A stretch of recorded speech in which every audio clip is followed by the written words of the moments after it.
The world stood still as the sky above Earth split open.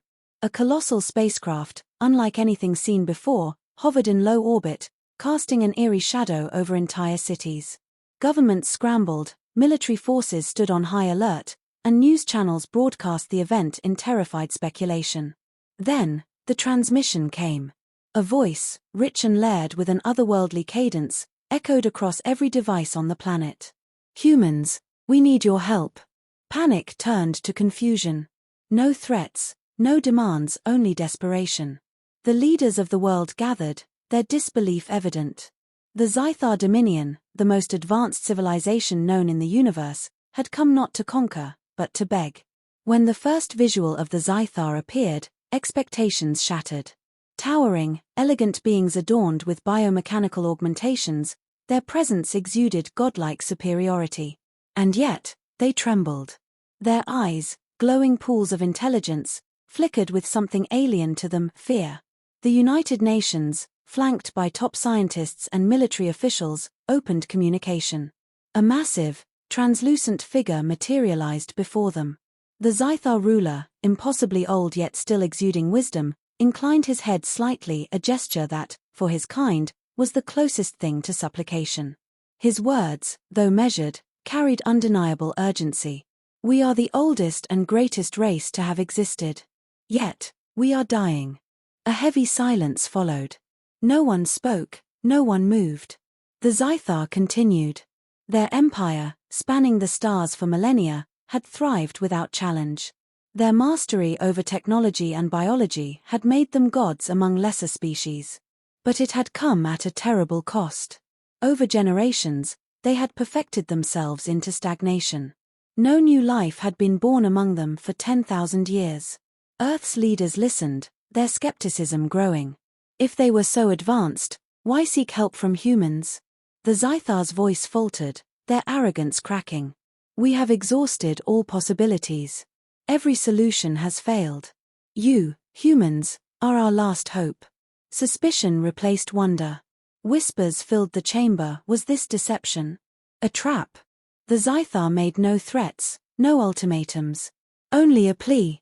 The fate of their species rested in the hands of a race they had once considered beneath their notice. Humanity had the power to decide. The Zythar had ruled the galaxy for longer than humanity had existed. Their technology had conquered disease, war, and even death itself. They had reshaped entire worlds, harnessed the energy of stars, and bent biology to their will. Yet, for all their mastery, they had failed at the most basic instinct of life, continuation. For 10,000 years, not a single child had been born among them. Their species, once numbering in the trillions, had slowly withered. They had tried everything. Cloning had only created soulless husks. AI consciousness transfers led to cold, emotionless imitations. Genetic manipulation could extend life, but it could not create new one. Every solution ended in failure. They had searched the universe for an answer. No species possessed what they needed. The strongest warriors, the most intelligent minds, the most adaptable creatures, they had studied them all, yet none held the key. Until they found humanity. At first, the Zythar dismissed Earth as primitive, a young race still bound to a single planet. But the more they studied, the more they saw something unexplainable. Humans were unlike any other species. They survived in impossible conditions, adapted to every challenge, and evolved in ways no model could predict. They thrived in chaos, where others perished. Their DNA held something unique, something the Zythar could not replicate. An unknown, self-repairing trait, a genetic resilience that allowed humans to persist through war, famine, disease, and even self-destruction. Every attempt to explain it scientifically failed. There was no logic to how humans overcame extinction-level threats again and again. That was why the Zythar had come. They did not need human technology. They did not need Earth's resources. They needed what lay inside every human body, the key to survival itself. In exchange, they offered knowledge beyond comprehension. Medicine that could eradicate every disease. Machines that could reshape reality. Energy sources that would make Earth's reliance on fossil fuels and nuclear power obsolete overnight. They promised humanity a place among the stars, a seat at the table of the greatest civilizations. But the offer came with a cost. If humans agreed, they would share their genetics with the Zythar. Not through force, but through careful, controlled scientific processes. It would not be an invasion, it would be a partnership. A lifeline. Yet, the room remained silent. The idea of sharing something so fundamental, of altering the course of not just the Zythar but humanity itself, sparked immediate debate. Could this exchange change what it meant to be human? Could it be weaponized? If the Zythar regained their strength, would they still see humans as equals? The Zythar ruler, for the first time in his species' history, did something unthinkable. He lowered himself onto one knee. We are not here to command. We are here to plead. We will accept your terms, whatever they may be. But if you refuse, we will vanish from the universe forever. The weight of an entire civilization's survival now rested in humanity's hands. Humanity did not answer immediately. They would not be rushed, not even by a dying empire. The offer was tempting: power, knowledge, a leap into the future overnight. But the risks were undeniable. The greatest minds on Earth debated endlessly. Some saw an opportunity for unity, a future where humans and Zythar thrived together. Others warned of unforeseen consequences. Would humanity be giving away something irreplaceable? What if, once restored, the Zythar no longer needed them? Trust had to be earned. When the response finally came, it was not what the Zythar expected. Humanity would help, but not blindly. There would be no surrender, no servitude. The exchange would happen only if humanity was elevated as equals. A controlled genetic study, led by Earth scientists, would take place. The process would be overseen by a human-led coalition, ensuring no exploitation. If the Zythar wanted survival, they would first give humanity everything: technology, medicine, knowledge. Only then would they receive assistance. The Zythar hesitated. No species had ever negotiated with them like this. They had expected desperation, gratitude, perhaps even worship. Instead, humans bargained. It was unthinkable.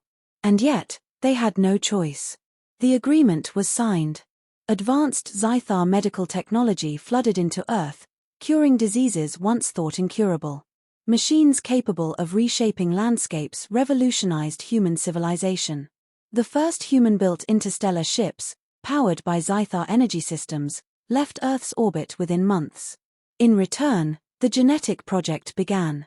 Human scientists, under strict ethical oversight, worked alongside Zythar researchers to find a way to restore their species. The process was slow, careful, ensuring that humanity did not give away too much, too soon.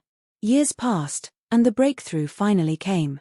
A single Zythar embryo, carrying the key trait from human DNA, developed successfully. It was something their species had failed to achieve for millennia. When the child was born, the Zythar High Council, once the most powerful force in the galaxy, wept. Their future, once a dying ember, had been reignited not by their own hands, but by the species they had once ignored. The debt could never be repaid. The Zythar had sought salvation and found it in the most unlikely place. But as they looked upon their first newborn in 10,000 years, another realization began to take shape. The true impact of this alliance was only beginning. And humanity, no longer bound to Earth, was just getting started. With the birth of the first Zythar child in millennia, humanity had done the impossible. An empire that once shaped galaxies now owed its survival to a species it had barely acknowledged before. But what began as salvation soon became something else entirely. The knowledge given to Earth had not just uplifted humanity, it had transformed them. Disease was eradicated. Energy shortages became a thing of the past.